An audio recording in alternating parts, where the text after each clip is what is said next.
ನಮಸ್ಕಾರ. ಉತ್ತರ ಕರ್ನಾಟಕ ನ್ಯೂಸ್ಗೆ ಸ್ವಾಗತ. ನಾನು ಹನುಮಂತ್ ದೇಶಮುಖ್. ಇವಾಗ ಸಾಮಾಜಿಕ ಜಾಲತಾಣದಲ್ಲಿ ಅತಿ ಹೆಚ್ಚು ಸುದ್ದಿಯಲ್ಲಿರುವ ವಿಷಯ ಅಂದರೆ ಅದು ಅಂಬೇಡ್ಕರ್ ಮತ್ತು ಶಾ ವಿವಾದ. ಸಂವಿಧಾನ ಶಿಲ್ಪಿ ಹಾಗೂ ಮಹಾದಾರ್ಶನಿಕ ಅಂಬೇಡ್ಕರ್ ಕುರಿತು ಶಾ ಮಾತನಾಡಿರುವ 10 ಸೆಕೆಂಡ್ ವಿಡಿಯೋ ನಿಜಕ್ಕೂ ಸತ್ಯನ? ವೈರಲ್ ಆಗಿರುವ ವಿಡಿಯೋ ಹಿಂದಿನ ರಹಸ್ಯವೇನು? ಬನ್ನಿ ತಿಳಿದುಕೊಳ್ಳೋಣ.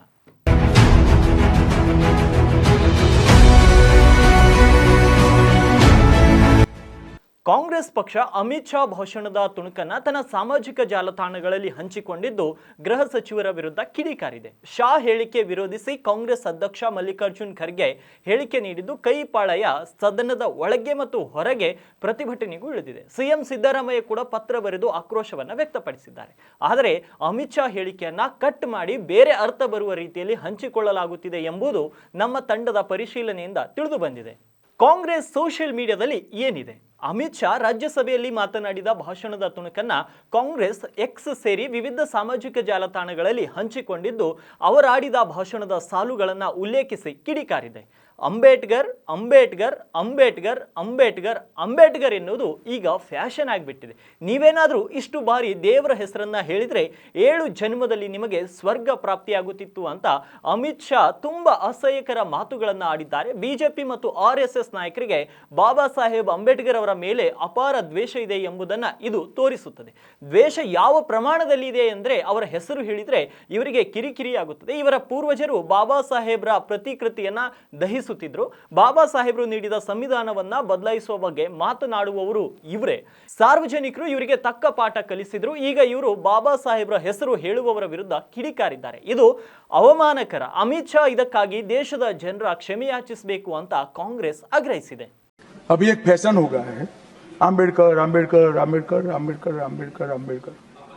इतना नाम अगर भगवान का लेते तो 7 जन्मों तक स्वर्ग मिल जाता। ಈ ವಿಡಿಯೋ ಹಿಂದಿನ ಅಸಲಿಯತ್ತು ಏನು?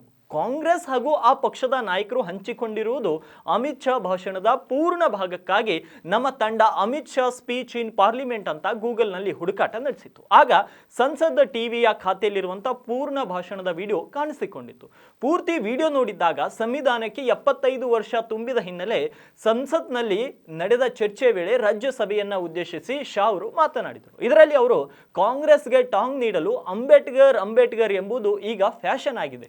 ಇಷ್ಟು ಬಾರಿ ದೇವರ ಹೆಸರನ್ನ ಜಪ ಮಾಡಿದ್ರೆ 7 ಜನ್ಮದಲ್ಲಿ ನಿಮಗೆ ಸ್ವರ್ಗ ಪ್ರಾಪ್ತಿಯಾಗುತ್ತಿತ್ತ ಅಂತ ಹೇಳಿದರು. ಮುಂದುವರಿದು ಅವರ ಹೆಸರನ್ನ 100 ಸಲ ಬೇಕಿದ್ರು ಹೇಳಿ, ಆದರೆ ಅವರ ಬಗ್ಗೆ ನಿಮ್ಮ ಭಾವನೆ ಏನು ಎಂದು ನಾನು ಹೇಳಲು ಬಯಸುತ್ತೇನೆ. ಜವಾಹರ್ಲಾಲ್ ನೆಹರು ನೇತೃತ್ವದ ಸರ್ಕಾರದ ಜೊತೆಗಿನ ಭಿನ್ನಾಭಿಪ್ರಾಯದಿಂದ ಅವರು ಮೊದಲ ಸಂಪುಟಕ್ಕೆ ರಾಜೀನಾಮೆಯನ್ನು ನೀಡಬೇಕಾಯಿತು. ಪರಿಶಿಷ್ಟ ಜಾತಿ ಮತ್ತು ಪರಿಶಿಷ್ಟ ಪಂಗಡಗಳ ಬಗ್ಗೆ ನಡೆದುಕೊಳ್ಳುವ ರೀತಿಯ ಬಗ್ಗೆ ತನಗೆ ತೃಪ್ತಿ ಇಲ್ಲ ಅಂತ ಅಂಬೇಡ್ಕರ್ ಅವರೇ ಹಲವಾರು ಬಾರಿ ಹೇಳಿದರು. ಸರ್ಕಾರದ ವಿದೇಶಾಂಗ ನೀತಿಗಳ ಬಗ್ಗೆ ಆರ್ಟಿಕಲ್ 370 ಬಗೆಗಿನ ನಿಲುವಿನ ಬಗ್ಗೆ ಅಂಬೇಡ್ಕರ್ ಅಸಮಾಧಾನವನ್ನು ಹೊಂದಿದ್ರು. ಹೀಗಾಗಿ ಅವರು ಸಚಿವ ಸಂಪುಟವನ್ನು ತೊರೆಯಲು ಬಯಸಿದ್ರು. ಅವರಿಗೆ ಭರವಸೆ ನೀಡಲಾಗಿತ್ತು, ಆದರೆ ಅವರಿಗೆ ನೀಡಿದ ಭರವಸೆಯನ್ನ ಈಡೇರಿಸಲಿಲ್ಲ. ಹೀಗಾಗಿ ಅವರು ರಾಜೀನಾಮೆ ನೀಡಿದ್ರು ಅಂತ ಹೇಳಿದರು. ಅಂಬೇಡ್ಕರ್ ಹಾಗೂ ರಾಜಾಜಿ ಅವರು ಮಂತ್ರಿಮಂಡಲವನ್ನ ತೊರೆದ್ರೆ ಏನಾಗಲಿದೆ ಅಂತ ಕೇಳಿ BC ರಾಯ್ ಅವರು ಪತ್ರವನ್ನ ಬರೆದಿದ್ರು. ಇದಕ್ಕೆ ನೆಹರು ಅವರು ಉತ್ತರ ನೀಡಿದರು. ರಾಜಾಜಿ ಸಂಪುಟ ತೊರೆದ್ರೆ ನಷ್ಟ ಉಂಟಾಗಲಿದೆ, ಆದರೆ ಅಂಬೇಡ್ಕರ್ ತೊರೆದ್ರೆ ಮಂತ್ರಿಮಂಡಲ ಏನು ದುರ್ಬಲ ಆಗಲ್ಲ ಅಂತ ಅಂದಿದ್ರು. ಹೀಗಿರುವಾಗ ನೀವು ವಿರೋಧಿಸುವ ವ್ಯಕ್ತಿಯ ಹೆಸರನ್ನ ಮತಗಳಿಗೆ ಎತ್ತುವುದು ಎಷ್ಟು ಸರಿ? ಯಾಕೆಂದ್ರೆ ಈಗ ಅಂಬೇಡ್ಕರ್ ಅವರಲ್ಲಿ ನಂಬಿಕೆ ಇಟ್ಟಿರುವ ಜನರು ಹೆಚ್ಚಿದ್ದಾರೆ. ಇದೇ ಕಾರಣಕ್ಕೆ ನೀವು ಅಂಬೇಡ್ಕರ್ ಅಂಬೇಡ್ಕರ್ ಅಂತ ಹೆಸರು ಎತ್ತುತ್ತಿದ್ದೀರಾ ಅಂತ ವಾಗ್ದಾಳಿಯನ್ನು ನಡೆಸಿದರು. मान्यवर, अभी एक फैशन हो गया है, अभी एक फैशन हो गया है, आम्बेडकर आम्बेडकर आम्बेडकर आम्बेडकर आम्बेडकर आम्बेडकर। इतना नाम अगर भगवान का लेते तो 7 जन्मों तक स्वर्ग मिल जाता। अच्छी बात है ना? ना सुनिए तो, सुनिए ना, आप सुनिए ना, मैं बताता हूं। हमें तो आनंद है कि आम्बेडकर का नाम लेते हैं। आम्बेडकर का नाम अभी 100 बार ज्यादा लो, परंतु 7-8 में आम्बेडकर जी के प्रति आपका भाव क्या है ये मैं बताता हूं। मान्यवर, आम्बेडकर जी को देश की पहली कैबिनेट से इस्तीफा क्यों दे दिया? आम्बेडकर जी ने कई बार कहा कि अनुसूचित जातियों और जनजातियों से हुए व्यवहार से मैं असंतुष्ट हूं। सरकार की विदेश नीति से मैं असहमत हूं और आर्टिकल 370 से मैं असहमत हूं। इसलिए वो छोड़ना चाहते थे, उनको आश्वासन दिया गया, आश्वासन पूरा नहीं हुआ, उन्होंने इग्नोरेंस के चलते इस्तीफा दे दिया। और एक श्री B.C. रॉय ने पत्र लिखा कि अंबेडकर और राजा जी जैसे दो महानुभाव मंत्रिमंडल छोड़ेंगे तो क्या होगा। तो नेहरू जी ने उनको जवाब में लिखा है, राजा जी के जाने से तो थोड़ा बहुत नुकसान होगा, अंबेडकर के जाने से मंत्रिमंडल कमजोर नहीं होता है।